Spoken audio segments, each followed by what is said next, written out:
ধরকে ফুল পাখিটা ব্যালেন্স নাই হচ্ছে ঝিমঝিম আছে গোটা গাটা গিয়ার নাই লিছে ফুল ধরকে মাথায় গেলি মহুলা খায়ে ফুল ধরকে মাথায় গেলি মহুলা খায়ে।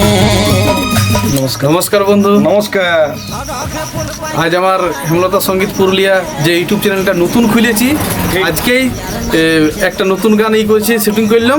বাহ। আর 10 তারিখের মধ্যে এই গানটা রিলিজ করলাম। রিলিজ হবে। আমরা আছি কিন্তু এই মোটু পাতলু যদি আছে, আমরা কিন্তু আছি, দেখবেন, দেখতে কিন্তু দেখতে ভুলবেন ভুল না। করবেন নাই। সবাই সাপোর্ট করবেন, হ্যাঁ, ভালোবাসা দিবেন। হেমলতা সঙ্গীত পুরুলিয়া ইউটিউব চ্যানেল। আর পূজার জন্য দারুণ গান, দারুণ দারুণ লোকেশনে নাচার দারুণ জন্য গান, খুব নাচার জন্য উপযুক্ত গান। দেখতে রাজু একদম ভুলবেন না। কর্মকার গাইছে গানটা, খুব অবশ্যই সুন্দর গান। লাইক, singer, কমেন্ট এবং share শেয়ার অবশ্যই করবেন। অবশ্যই করতে ভুলবেন না। আর গানটি অবশ্যই দেখবেন এবং খুব খুব ভালোবাসা দেবেন। আপনি দেখুন এবং অপরকে দেখার সুযোগ করে দিন।